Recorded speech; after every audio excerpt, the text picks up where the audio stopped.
नमस्कार, आप देख रहे हैं न्यूज टीवी इंडिया। मैं हूं आपके साथ स्नेहा सिंह और शुरुआत करते हैं उत्तराखंड की कुछ खास खबरों के साथ। उत्तराखंड में समान नागरिक संहिता यानी यूसीसी को लागू हुए लगभग 1 साल पूरे होने वाला है और 27 जनवरी 2025 को लागू हुई इस व्यवस्था को लेकर अब लोगों में भरोसा बढ़ता हुआ नजर भी आ रहा है।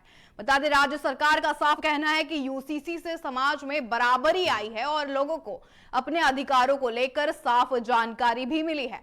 बड़ी संख्या में बता दें, लोग आगे आकर यूसीसी के तहत अपना पंजीकरण भी करवा रहे हैं। साथ ही मुख्यमंत्री पुष्कर सिंह धामी ने यह भी कहा कि यूसीसी सभी नागरिकों को समान अधिकार देती है और उनकी सुरक्षा को मजबूत भी करती है। उन्होंने आगे यह भी बताया कि इस कानून के लागू होने से लोगों को उनके समान अधिकार का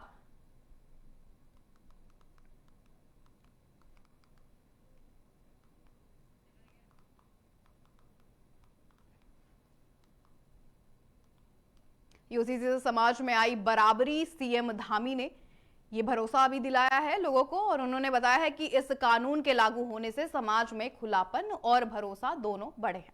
मुख्यमंत्री के मुताबिक यूसीसी का मकसद किसी पर दबाव बनाना नहीं बल्कि सभी को एक समान नियमों के तहत आगे बढ़ाने का मौका देना भी है। इसी के लिए साथ यूसीसी को लेकर जनता में बढ़ा भरोसा। सरकार का यह भी दावा है कि आने वाले समय में यूसीसी से सामाजिक व्यवस्था और मजबूत होगी। यूसीसी का अच्छा प्रभाव है और सभी लोग उसको बहुत सराह रहे हैं। चारों तरफ जो है आज तेजी से रजिस्ट्रेशन भी करा रहे हैं, आ रहे हैं और ये सुरक्षा का भी, सबकी सुरक्षा की गारंटी है इसमें। चलिए रुक करते हैं अगली खबर का। विकास नगर में आज व्यापारियों ने ऑल वेदर रोड के विरोध में उपवास और सत्याग्रह आंदोलन शुरू किया है। यह आंदोलन आपको बता दें, हर्बटपुर से लेकर विकास नगर बाड़वाला तक प्रस्तावित सरकार के खिलाफ किया जा रहा है। साथ ही इस आंदोलन का नेतृत्व कांग्रेस नेता और पूर्व पीसीसी सदस्य संजय जैन और नगर पालिका सभासद व व्यापारी भारत कालरा कर रहे हैं। साथ ही व्यापारियों का यह भी कहना है कि अगर ये सड़क मौजूदा योजना के अनुसार बनाई गई तो कई दुकानों को तोड़ा जाएगा और इससे उनका पूरा कारोबार प्रभावित होगा। व्यापारियों ने साफ कहा कि यह किसी राजनीतिक पार्टी का आंदोलन नहीं है बल्कि यह अपनी रोजी रोटी बचाने के लिए किया जा रहा शांतिपूर्ण उपवास है।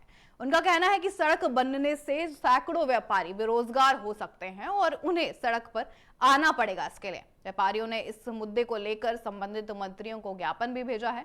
उन्होंने चेतावनी दी है कि अगर उनकी मांगों पर ध्यान नहीं दिया गया और दुकानों को तोड़ने की कोशिशें हुई तो आंदोलन को और तेज किया जाएगा।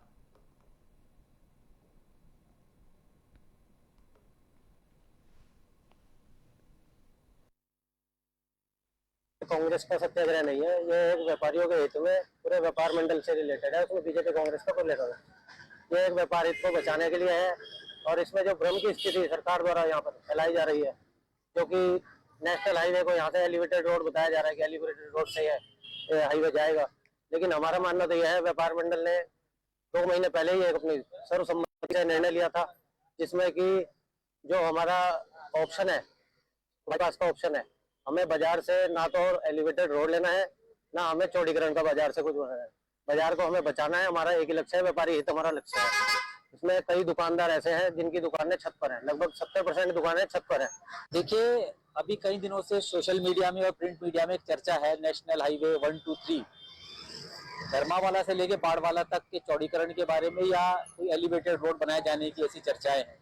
इस संबंध में जो प्रभावित हैं, जो हितधारक हैं, जो व्यापारी हैं या और जो संस्थाएं हैं, सामाजिक संस्थाएं हैं, उससे सरकार द्वारा कोई राय अभी तक नहीं ली गई है, न ऐसी कोई आधिकारिक रूप से जानकारी आई है। तो ऐसी स्थिति में असमंजस की स्थिति बनी हुई है लोगों में और सामाजिक संगठनों में। विकास नगर और हर्बटपुर शहर जो एक विरासत है हमारे जौनसार बावर और पछवा दून की, उसके अनेक धरोहर, ऐतिहासिक धरोहर उसके अंदर हैं। एक व्यापारिक मंडी है, ये उसके उजड़ने का, उसके समाप्त होने का खतरा मंडरा रहा है। तो ऐसी स्थिति में हमारे नागरिकों ने, व्यापारियों ने और सामाजिक संगठनों ने ये निर्णय लिया है कि एक चलिए रुक करते हैं अगली खबर का। उपनल कर्मचारियों के लिए खुशखबरी है। बीती शाम बता दें मुख्यमंत्री पुष्कर सिंह धामी की अध्यक्षता में हुई कैबिनेट बैठक में समान कार्य समान वेतन का प्रस्ताव मंजूर कर दिया गया है। जी हां, इस प्रस्ताव के अनुसार अब 10 साल से अधिक सेवा करने वाले उपनल कर्मचारियों को उनके काम के अनुसार समान वेतन भी मिलेगा। पहले ये आपको बता दें लाभ 12 साल की सेवा पूरी करने वाले कर्मचारियों को ही मिल रहा था। अब इस निर्णय को भाजपा प्रदेश अध्यक्ष महेंद्र भट्ट ने ऐतिहासिक भी बताया है। उनका कहना है कि यह सरकार का प्रदेश के युवाओं और कर्मचारियों के प्रति समर्पण दिखाता है। मुख्यमंत्री के इस फैसले से हजारों उपनल कर्मचारियों को फायदा होगा और उनके काम का सही मूल्य भी उनको मिलेगा। सरकार का यह भी मानना है कि समान कार्य समान वेतन नीति से कर्मचारियों का मनोबल भी बढ़ेगा और सेवा में उनका उत्साह भी आएगा। अब कर्मचारियों को अपनी मेहनत के अनुसार सही वेतन। देखिए, प्रदेश के मुख्यमंत्री जी ने जो भी आश्वासन दिए उनको धरातल पर उतारा है। उन्हीं आश्वासन में एक महत्वपूर्ण आश्वासन था उपनल कर्मियों को, जब हाईकोर्ट का डिसीजन आता है कि उपनल कर्मियों को समायोजित करना है, तो क्रमबद्ध तरीके उस कमेटी बनी, कमेटी का डिसीजन आया और डिसीजन में क्रमबद्ध तरीके से सबको समान कार्य समान वेतन की रणनीति के आधार पर जिनको 10 वर्ष हो चुके हैं ऐसे लोगों को इस श्रेणी से जोड़ा गया। और कल बहुत बड़ा अच्छा निर्णय कैबिनेट ने लिया है। मैं अपनी ओर से अपनी प्रदेश की सरकार को बधाई देता हूं कि युवाओं का लंबे समय के संघर्ष के बाद इस निर्णय को एक पॉजिटिव दिशा देने का काम किया गया है।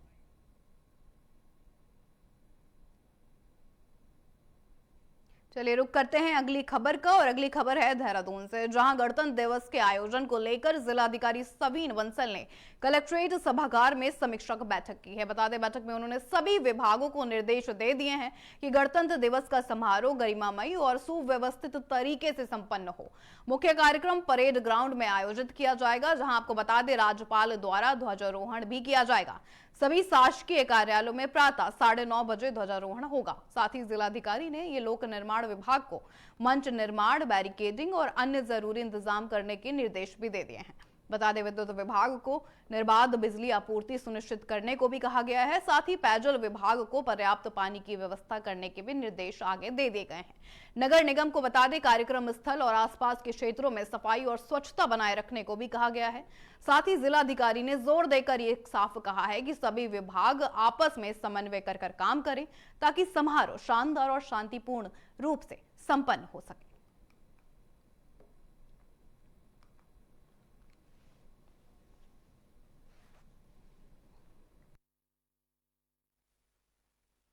हमारा मुख्य राष्ट्रीय दिवस है और जिसको लेकर हमारा शासन माननीय मुख्यमंत्री जी काफ़ी गंभीर रहते हैं। उसके दृष्टिगत सभी व्यवस्थाएं हमारी कल्चरल प्रोग्राम्स, झांकियाँ, पुरस्कार वितरण और परेड, इन सब पर विस्तृत विमर्श किया गया है और तदनुसार हमारे सीनियर अधिकारियों की ड्यूटीज़ और उनके मैंडेट।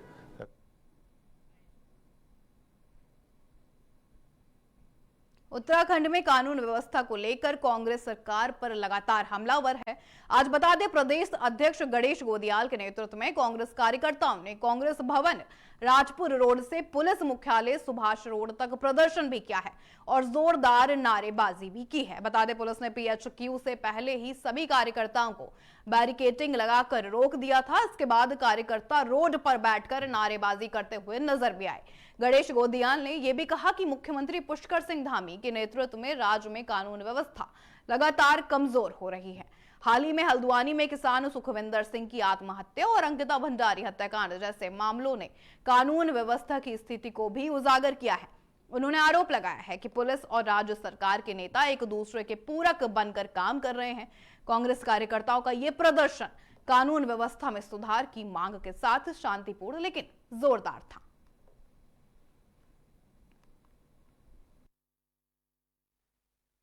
जब तक कि उन सब पर FIR दर्ज न हो जाए, मुकदमे दर्ज न हो जाए और ये जांच CBI को, तटस्थ एजेंसी को, जब तक ये जांच, क्योंकि आरोप पुलिस पर है ना, तो जांच पुलिस करेगी कैसे होगा? SIT में कौन है? और SIT CBI गठित करे, अपने से सीबीआई की अगर एसआईटी गठित होती है तो उसका स्वागत है, लेकिन यही पुलिस आरोपी, यही पुलिस एसआईटी, यही पुलिस सब कुछ, तो कहां से जांच होगी बताइए। तो सवाल ये है कि ये आपस में अपराधियों को एक दूसरे को बचाने की साजिश है। पुलिस के वरिष्ठ अधिकारी मुख्यमंत्री को बचाने में लगे हैं और मुख्यमंत्री। चलिए रुक करते हैं अगली खबर को, और अगली खबर आ रही है उधम सिंह नगर से, जहां बता दें किसान सुखवंत सिंह की आत्महत्या मामले को लेकर कांग्रेस ने पुलिस मुख्यालय का घेराव कर दिया है और प्रदर्शन भी किया है। बता दें इस प्रदर्शन का नेतृत्व प्रदेश अध्यक्ष गणेश गोदियाल ने किया। कांग्रेस ने निष्पक्ष और उच्च स्तरीय न्यायिक जांच की मांग की है और दोषी पुलिसकर्मियों के खिलाफ कड़ी से कड़ी कार्रवाई करने की अपील भी कर दी है। लेकिन भाजपा प्रदेश अध्यक्ष बता दें महेंद्र भट्ट ने कांग्रेस पर निशाना साध दिया है। उन्होंने साफ कहा है कि कांग्रेस मुद्दा विहीन पार्टी है और ऐसे मामलों को केवल राजनीति का साधन बना रही है। भट्ट ने आगे ये भी कहा कि मुख्यमंत्री पुष्कर सिंह धामी ने मामले का संज्ञान ले लिया है। इसके बाद कुमाऊं कमिश्नर ने एसआईटी गठित कर जांच भी शुरू कर दी है। जांच पूरी होने पर बता दें जो भी दोषी पाए जाएंगे उन पर कार्रवाई भी की जाएगी। भट्ट ने यह भी कहा कि कांग्रेस को जनता की असली समस्याओं पर ध्यान देना चाहिए और लोगों के बीच भ्रम फैलाना सही नहीं है।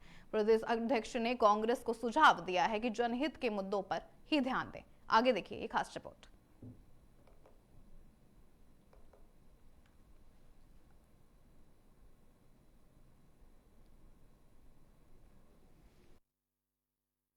देखिए, मैं शुरू से इस बात को कहता हूं कि कांग्रेस मुद्दाविहीन हो चुकी है, कोई इश्यू बचते नहीं है। सरकार हर विषय को बहुत गंभीरता से लेती है। माननीय मुख्यमंत्री जी के सामने जब प्रकरण आया तो तत्काल उसकी एसआईटी की गठन हो चुका है। कुमाऊं कमिश्नर उस जांच में लगे हुए हैं। बहुत जल्दी दूध का दूध पानी का पानी होगा। और कांग्रेस के लोगों से मैं अभी एक ही अपील करना चाहूंगा कि जन समस्याओं को लेकर तो विषय खड़े करें, समझ में बात आती है, लेकिन कुछ ऐसे विषय जिसमें सरकार का कोई बहुत ज्यादा एक प्रकार से मैं कह सकता हूं कि ना तो दखलंदाजी होती है और इस प्रकार के वातावरण बनाकर केवल एक वातावरण को दूषित करने का जो काम हो रहा है।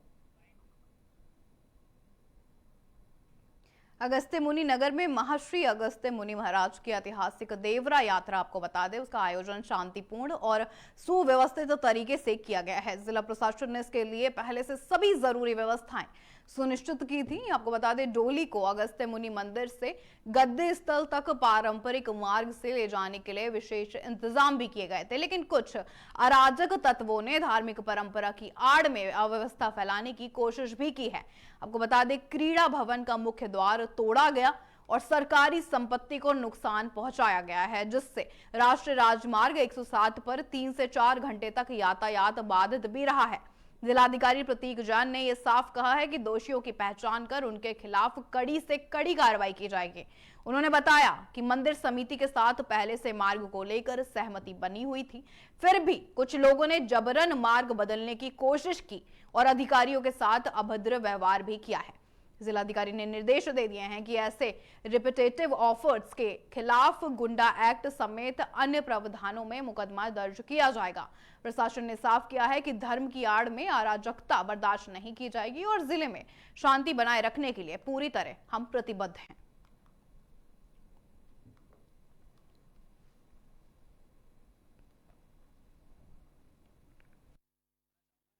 अगस्त्य मुनि जी महाराज की जो डोली का आगमन अगस्त्य मुनि मैदान में होना था, उसके लिए समिति द्वारा पूर्व में ही हमारे को पत्र दिया गया था और एसडीएम साहब हमारे यहाँ पे आके समिति के साथ, समिति के वो लोग जो कि शांतिपूर्वक तरीके से डोली को अंदर प्रवेश करवाना चाहते थे, उनके साथ में आके 2 ऐसे रास्ते एसडीएम साहब ने हमारे उनको क्लियरली बताए थे जहाँ पे किसी भी तरह का व्यवधान नहीं था, किसी भी तरह की गंदगी नहीं थी, किसी भी तरह का छज्जा नहीं था, जो मेन कारण यहाँ पे बताया गया अराजकता फैलाने का। तो 2 ऐसे रास्ते थे जहां से आराम से मैदान के अंदर प्रवेश किया जा सकता था, लेकिन उसके बाद भी जबरन 10-15 ऐसे लोग हैं समिति से जो जुड़े हुए हैं, जिन्होंने इस पूरे मामले को बड़ा राजनीतिक लेंस दे दिया और उनके द्वारा जबरदस्ती की गई गेट को तोड़ने की।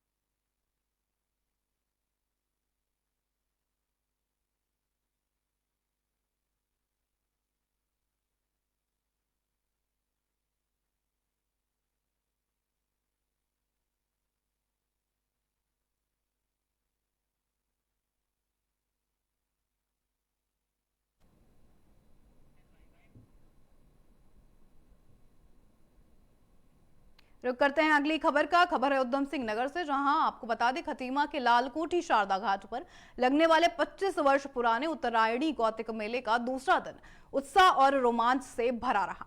मेले का शुभारंभ आपको बता दें मुख्यमंत्री पुष्कर सिंह धामी ने किया था। दूसरे दिन मेले में बड़ी संख्या में स्कूलों के बच्चे वहां पहुंचे थे और सांस्कृतिक कार्यक्रमों के जरिए अपनी प्रतिभा भी दिखाई थी।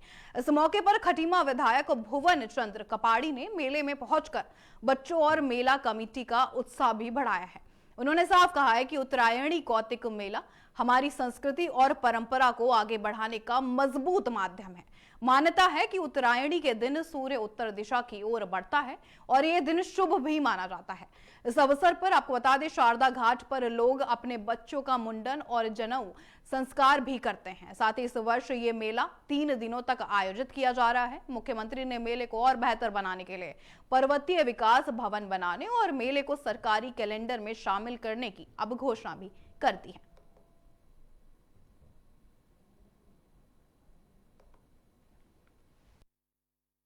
मेले को करते हुए यहाँ पर हो गए तो सबसे ज्यादा आज मेले का रिजल्ट इस खंड में भी बहुत काफी अच्छा रहा। इससे कमेटी का मनोबल बढ़ा है, संगठित हुए हैं लोग। जिस प्रकार से तमाम छोटी बड़ी नदियों का पानी पिरोकर पूरी शारदा में बह रहा है, उस प्रकार गली छोटे गाँव से आकर सभी जन समूह यहाँ पर सभी जाति वर्ग के समूह यहाँ पर आया है। खुशी का माहौल है। विद्यालय के भी खटीमा के क्षेत्र के सभी विद्यालय के बच्चों द्वारा यहाँ पर प्रोग्राम किया गया है और हमारी कुमाऊनी संस्कृति को आगे उठाने का प्रोग्राम यहाँ पर जारी रखा गया है। अभी भी आपके सामने ये जारी प्रोग्राम है। विधायक जी भी हमारे प्रतिमाता है, जिनमें द्वारा ये जो 3 सेट है विधायक की द्वारा बनाया गया। आज इस मेले को 25 वर्ष हो गए करते हुए और ये शारदा जो नदी है उसके किनारे पर है। ये मेला आस्था से जुड़ा हुआ है। यहाँ पे मकर संक्रांति के दिन बहुत सारे लोग आते हैं जो अपने बच्चों का मुंडन भी कराते हैं, जनेऊ संस्कार भी कराते हैं, अन्य धार्मिक काम भी यहाँ पर होते हैं। तो इसकी अपने एक विशेष आस्था है और ये हमारी संस्कृति को बचाने की एक पहल भी है और संस्कृति को लोगों तक पहुँचाने की भी एक पहल है। तो सारे लोग यहाँ आते हैं और प्रतिवर्ष ये ऐसा मेला है जिसके लिए कोई तैयारी नहीं की जाती और सब लोगों को पता होता है कि 14 और 15 2 दिन 3 दिन यहाँ पर उत्तरायणी का मेला लगेगा।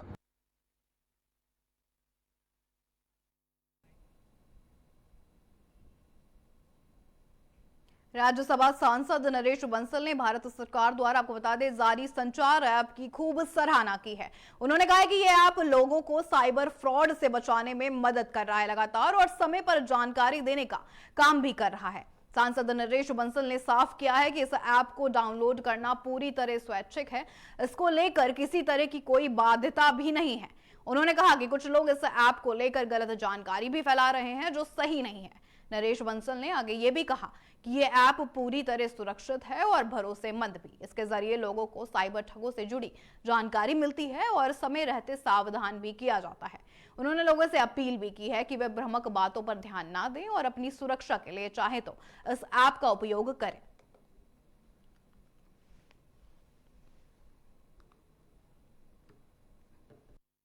अवेयरनेस लोगों सर संचार ऐप जो हम मोबाइल में डाउनलोड कर रहे हैं, भारत सरकार के भी निर्देश हैं, किस तरह से इसके फायदे लोगों को मिलेंगे? क्या इनसे हम उसके अवेयरनेस लोगों में फैलेगी इससे? देखिए, इसमें सबसे बड़ा है कि लोगों की जागरूकता के लिए है और साइबर क्राइम से बचने के लिए है। लेकिन कुछ लोग जो गलत नैरेटिव फैला रहे हैं उसके साथ साथ ये भी है कि जिनको इसको पढ़ लें, देख लें, समझ लें, जिनको अच्छा लगता है, जिनको लगता है कि उनको साइबर फ्रॉड से बचाएगा ये, वो उसको लोड करें। कोई अनिवार्य रूप से नहीं है, लोड कर भी सकते हैं, जिनको नहीं। रुक करते हैं अगली खबर का। अगली खबर है अल्मोड़ा से। बता दें अल्मोड़ा में आज असम राइफल भूतपूर्व कल्याण संगठन की अल्मोड़ा इकाई ने अपनी मांग को लेकर गांधी पार्क में जोरदार प्रदर्शन किया है। इस दौरान बड़ी संख्या में सेवानिवृत्त जवान एकत्र हुए हैं और शांतिपूर्ण तरीके से अपनी बातें उन्होंने रखी है। प्रदर्शन कर रहे जवानों ने मांग की है कि असम राइफल को एक्समैन का दर्जा दिया जाए। इसके साथ ही आपको बता दें उन्होंने समान कार्य के लिए समान वेतन और आर्मी के जवानों की तरह सुविधाएं देने की मांग भी अपनी उठाई है। वक्ताओं ने साफ कहा है कि देश की सुरक्षा में असम राइफल के जवानों का अहम योगदान रहा है। इसके बावजूद उनके साथ भेदभाव लगातार किया जा रहा है। देखिए ये खास रिपोर्ट।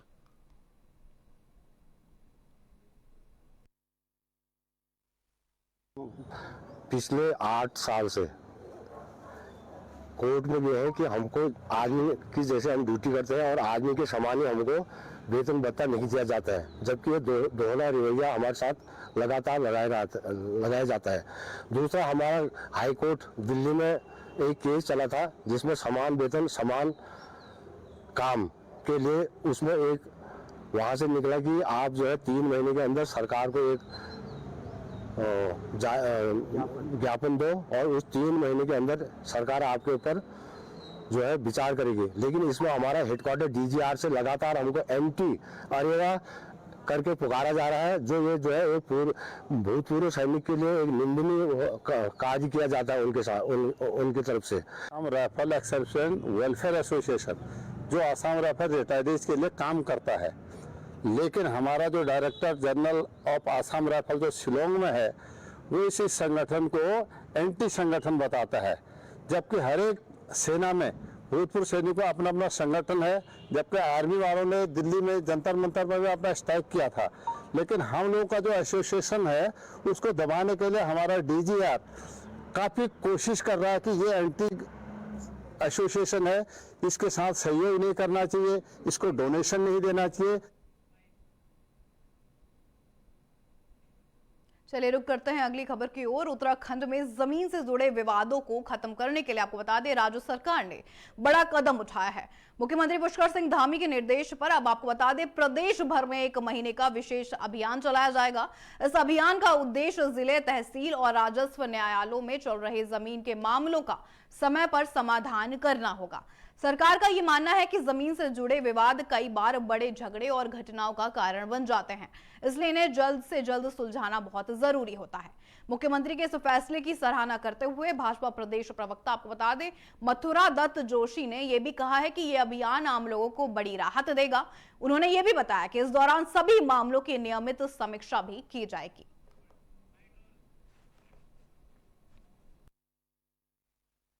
नहीं, ये बहुत ही अच्छी पहल माननीय मुख्यमंत्री जी ने की, क्योंकि ज़मीनों से जुड़े हुए मुद्दों पर बहुत सी जगह पे कन्फ्रंटेशन होने की स्थिति आई है। जगह जगह आपने देखा होगा कि तमाम तरह की घटनाएं घटित हो रही हैं और माननीय मुख्यमंत्री जी का ने बहुत सकारात्मक आदेश किया है, उसको उनके लिए बधाई भी है। और इसका बहुत बड़ा फ़ायदा भी होगा। जहाँ जहाँ ज़मीनों से संबंधित छोटे मोटे मसले जो चल रहे हैं, चाहे वो तहसील स्तर के मामले हों, चाहे जिला स्तर के मामले हों या रेवेन्यू बोर्ड के मामले हों, माननीय मुख्यमंत्री ने स्पष्ट आदेश किया कि समयबद्ध कार्यक्रम बनाकर इनकी समस्याओं का समाधान किया जाए और ज़मीन से जुड़े हुए जितने भी मुद्दे हैं उनका तत्काल समाधान हो। अगर उसमें कोई भी अधिकारी लापरवाही करेगा तो जिला।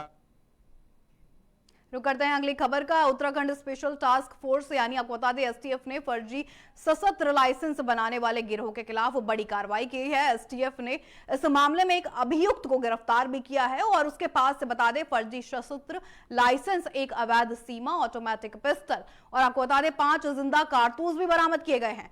एसटीएफ की जांच में यह भी सामने आया है कि ये एक अंतरराज्यीय नेटवर्क है जिसके तार उत्तर प्रदेश, हरियाणा और उत्तराखंड से जुड़े हुए हैं। एसटीएफ टीम ने देर रात कार्रवाई करते हुए मनोज निवासी शामली आपको बता दें को देहरादून के प्रेमनगर क्षेत्र से गिरफ्तार किया है। गिरफ्तार अभियुक्त के खिलाफ अवैध हथियार रखने और फर्जी दस्तावेज बनाने का मामला दर्ज भी कर लिया गया है। फिलहाल आरोपी से पूछताछ की जा रही है और इस नेटवर्क से जुड़े अन्य लोगों की तलाश में एसटीएफ की कार्रवाई जारी है।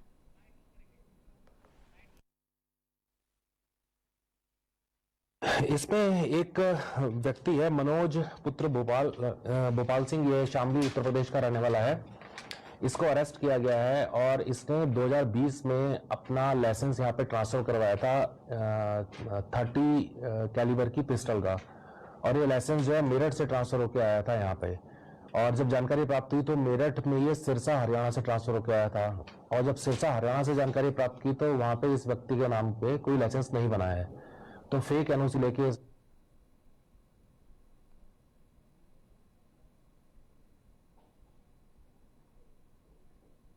अंकिता भंडारी हत्याकांड को लेकर आज चमोली जिले के थराली मुख्य बाजार में आपको बता दें भाकपा मेला यानी CPIFML ने प्रदर्शन किया है। इस दौरान पार्टी के राज्य सचिव इंद्रेश मुखेरी ने बता दें राज्य सरकार पर गंभीर आरोप भी लगाए हैं। उन्होंने कहा है कि अंकिता भंडारी मामले को 3 साल हो चुके हैं, लेकिन अब तक सरकार CBI जांच नहीं करवा पाई है।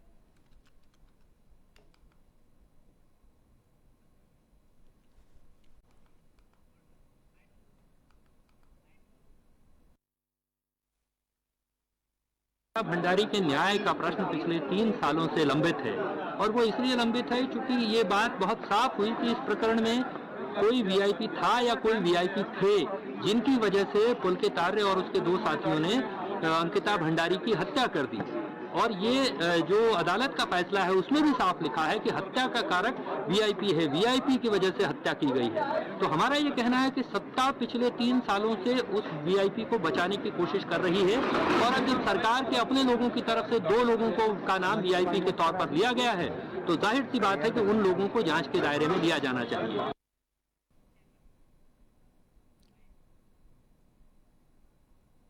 चलिए रुक करते हैं अगली खबर का। उपनल कर्मचारी संघ के पदाधिकारियों ने शुक्रवार को मुख्यमंत्री आवास पहुंचकर मुख्यमंत्री पुष्कर सिंह धामी से मुलाकात की है। आपको बता दें इस दौरान उन्होंने समान कार्य समान वेतन को लेकर कैबिनेट के फैसले के लिए मुख्यमंत्री का आभार भी व्यक्त किया है। साथ ही उपनाल कर्मचारियों का यह भी कहना है कि यह फैसला लंबे समय से की जा रही उनकी मांग को पूरा करता है और इससे हजारों कर्मचारियों को राहत भी मिलेगी।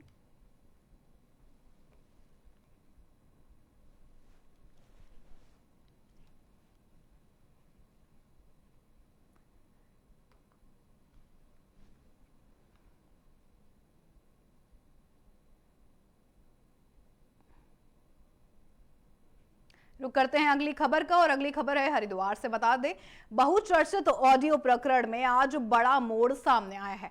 उर्मिला सनावर आज आपको बता दें रोशनाबाद स्थित कोर्ट पहुंची हैं और उन्होंने अपना मोबाइल फोन सहित अन्य अहम साक्ष्य न्यायालय में जमा करा दिए हैं। उर्मिला सनावर के साथ वरिष्ठ समाज सेवी और हिंदूवादी नेता दर्शन भारती भी वहां पर मौजूद रहे। साथ ही आपको बता दें कि SIT के निर्देश पर यह सारी कार्रवाई की गई ताकि सभी साक्ष्य कोर्ट की निगरानी में सुरक्षित रहें और जांच पूरी पारदर्शिता के साथ आगे बढ़े।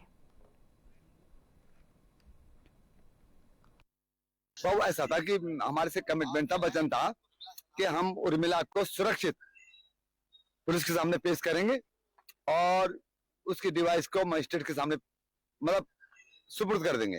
वो आज हमने अपना कार्य कर लिया। हम अपने कार्य से जो हमने उत्तराखंड की जनता से, उत्तराखंड के लोगों से एक कमिटमेंट किया था कि सुरक्षित जो भी एविडेंस है भाई, अब उसमें क्या है क्या नहीं है वो अब आगे CBI जानेगी। अब तो SIT से भी CBI चले गया मामला। इसलिए ऐसा हुआ कि क्योंकि SIT ने डिवाइस लेने से मना कर दिया। SIT ने कहा कि जो डिवाइस जमा होगी वो कोर्ट में जमा होगी और बहुत अच्छा रहा ये पुलिस। मेरे साथ इस बुलेटिन में इतना ही। आप देखते रहिए न्यूज़ TV इंडिया। नमस्कार।